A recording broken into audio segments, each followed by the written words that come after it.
This is one of the most interesting reads I've come across. It's rather complex and takes a while to digest, but it's 100% worth it. It's an official declassified CIA document, and a terrific analysis of consciousness and beyond, known as the Gateway Process.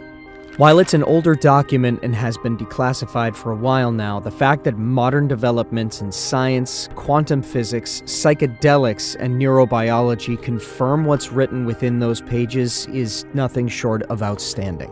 It explains consciousness in a profound and analytical way and merges knowledge from mystics from Hindu, Buddhist, and Tibetan cultures to contemporary scientific knowledge of Planck distance, Einstein's theory of relativity, and the works of Niels Bohr. The cosmic spiral and torus is everything, and everything is one.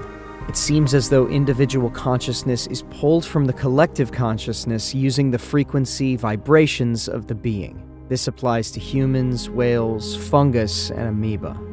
Mystics of past and present, including all ancient religions, understood these concepts thousands of years ago. Still, it takes much to open the minds of the most pragmatic, self-conscious, and uptight people.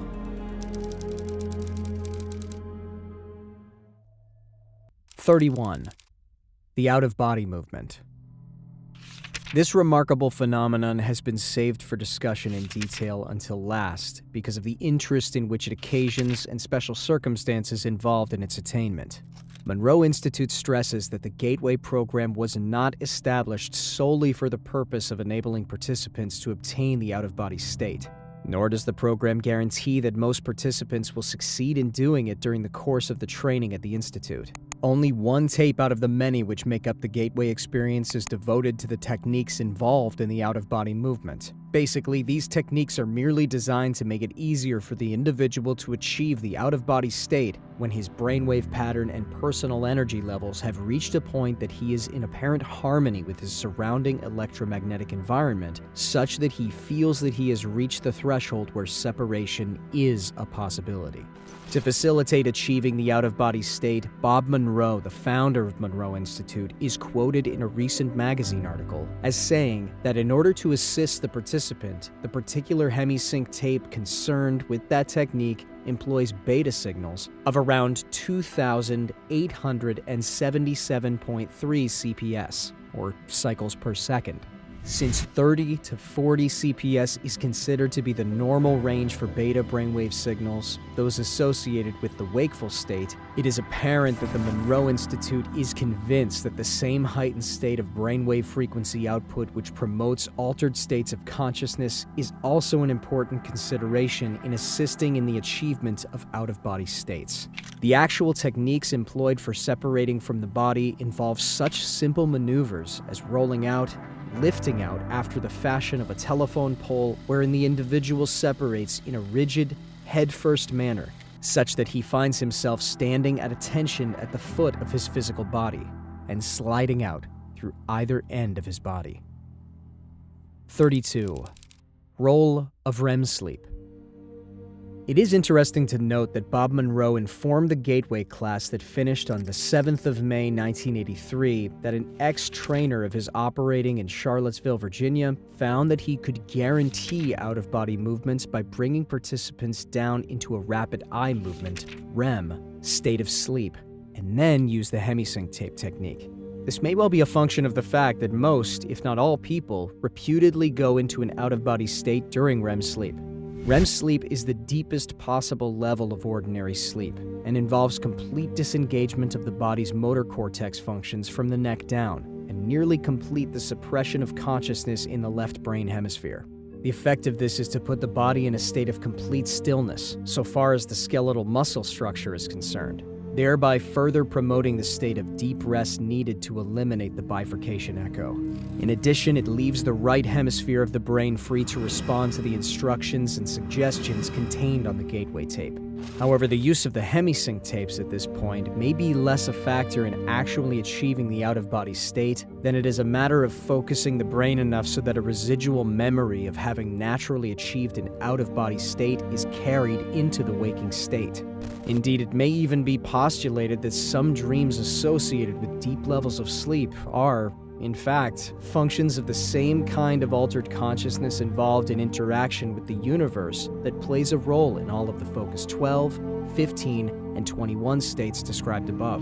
The difference between those states in the condition of the mind in REM sleep seems to be that the left hemisphere is almost totally disengaged in the latter experience, such that memory of what was achieved in the altered states of consciousness cannot usually be retrieved by conscious desire, because the left hemisphere has no knowledge of its existence or its location in the right hemisphere. Admittedly, some people can be trained to remember their REM state dreams through intense conditioning in the waking state, but even that may be more a function of establishing pathways in the right hemisphere, which the left hemisphere can access the following re-entry into the wakeful state, than it is any indication of any specific left hemisphere conscious involvement in the process during REM sleep. In any event, the three apparent conditions required for voluntarily inducing an out-of-body state in most individuals seem to be: 1. Achievement of a state of profound quiet in the body, such that the bifurcation echo fades and resonance at approximately 7 Hz is established. 2. Synchronization of the two brain hemisphere wave patterns. And 3. Subsequent stimulation of the right hemisphere of the mind to attain a state of heightened alertness, which, of course, interferes with brain hemisphere synchronization, but not until a sufficient level of enhanced frequency range has first been established to help achieve the out-of-body state. Tune into yourself and take action towards the life you've always wanted. And that's why we recommend Skillshare. If you want to learn more about this topic, Skillshare is the perfect place to start. This platform has thousands of classes from different categories that will provide you with a lifetime's worth of experience and knowledge in such short periods of time that there's no excuse not to try it out. There is a class I highly recommend. It's called Modern Meditation. Discover your potential, power, and purpose. Created by Justin Michael Williams. In his Skillshare original, Justin will help you take action towards the life you've always wanted with an exclusive 10-day meditation experience. In just 10 minutes a day, and with Justin as your guide, you'll identify the aspects of your life that need the most attention, break through self-sabotage and fears getting in your way, and visualize your dream life and take action steps towards it. You've got to take this class, and because Skillshare is today's video sponsor, it's totally free. The first 1,000 people to use the link on my description box or my code will get a 1-month free trial of Skillshare. Now, let's get back to the video. 33. Information collection potential. The information acquisition potential associated with the out-of-body state seems to attract the most attention from the standpoint of developing practical applications for the gateway technique. Unfortunately, although the out-of-body state can apparently be achieved by many people without excessive expenditure of time or effort, the purposes to which it can be put are currently limited by the fact that although individuals in that state may travel anywhere on an instantaneous basis, in either the terrestrial or in other spheres, information distortion in the former context remains a major concern. To date, according to one of the trainers at Monroe Institute, numerous experiments have been conducted involving persons moving from one coast to the other in the out-of-body state to read a series of 10 computer-generated numbers in a university laboratory. Although most have acquired enough of the digits to make clear that their consciousness was present, none have ever succeeded in getting all 10 correct. This seems to be a function of the fact that physical reality in the present is not the only holographic influence which the individual may encounter in an out-of-body state. There are also energy patterns left by people or events occurring at the same physical site being viewed but from the past rather than the present.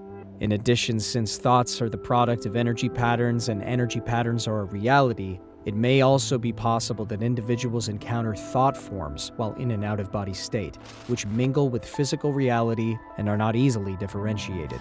Finally, as Melissa Jager writes, there is another potential problem area in the sense that holograms can be viewed pseudoscopically, that is to say, inside out or backward, just as well as they can be seen in proper perspective. Some of the distortions occurring may ultimately prove to be traceable to this cause because, in the out-of-body state, an individual may perceive the holographic energy patterns given off by people or things interacting in time-space reality in a somewhat distorted form. 34. Belief system considerations. In 1967, Alexandra David Neal and Lama Yongden wrote a book entitled Secret Oral Teachings in Tibetan Buddhist Sects, from which the following quote is taken. "The tangible world is movement, say the masters, not a collection of moving objects, but movement itself. There are no objects in movement. It is the movement which constitutes the objects which appear to us. They are nothing but movement. This movement is a continued and infinitely rapid succession of flashes of energy, in Tibetan, sal or shug. All objects perceptible to our senses, all phenomena of whatever kind and whatever aspect they may assume, are constituted by a rapid succession of instantaneous events." The classic description of the universal hologram is to be found in a Hindu sutra, which says, "In the heaven of Indra, there is said to be a network of pearls so arranged that if you look at one, you see all the others reflected in it." I have cited this quotation because it shows that the concept of the universe, which at least some physicists are now coming to accept, is identical in its essential aspects with the one known to the learned elite in selected civilizations and cultures of high attainment in the ancient world. The concept of the cosmic egg, for example, is well known to scholars familiar with the ancient writings of Eastern religions, nor are the theories presented in this paper at variance with the essential tenets of the Judeo-Christian stream of thought. The concept of visible reality, i.e. the created world, as being an emanation of an omnipotent and omniscient divinity who is completely unknowable in his primary state of being. The absolute at rest in infinity is a concept straight out of Hebrew mystical philosophy. Even the Christian concept of the Trinity shines through the description of the absolute as presented in this paper. The description of energy totally at rest in infinity fits the Christian metaphysical concept of the Father, with the infinite self-consciousness resident in that energy providing the motive force of will to bring a portion of that energy into motion to create reality corresponds with the sun. This is so because in order to attain self-consciousness, the consciousness of the Absolute must project a hologram of itself and then perceive it. That hologram is a mirror image of the Absolute in infinity, still exists outside time and space, but is one step removed from the Absolute and is the actual agent of all creation, all reality. 37. Motivational aspect. It is a step-by-step procedure which involves repetitive practice of the techniques concerned, using each new insight as a means of penetrating further during the next practice session. But the rate of progress is so much faster with the gateway approach than it is with transcendental meditation or other forms of mental self-discipline, and its horizons seem to be so much wider than the discipline needed to practice it would seem to be within the means of even the impatient, results-oriented, skeptical pragmatist of our society. Unlike yoga and other forms of Eastern mental discipline, gateway does not require infinite patience and total personal subservience to and faith in a system of discipline designed to absorb all the individual's energy over most of a lifetime. Rather, it will begin to produce at least minimal results within a relatively short time such that enough feedback is available to motivate and energize the individual to continue working with it. Indeed, the speed with which an individual may expect to progress seems less a function of the number of hours spent practicing than it is a question of the speed with which he or she is able to use the insights gained to release anxieties and stresses within both the mind and the body. These points of energy blockage seem to provide the principal barriers to achieving the enhanced energy states and focus of mind needed for rapid progression. The more compulsive, the more uptight the individual may be at the outset, the more barriers he or she will initially encounter to achieving a deep or immediate experience. But as the insights begin to come and the blockages begin to dissolve, the way ahead becomes increasingly clear, and the value of gateway moves from the status of a matter of intellectual assessment to one of personal experience. 38. Conclusion.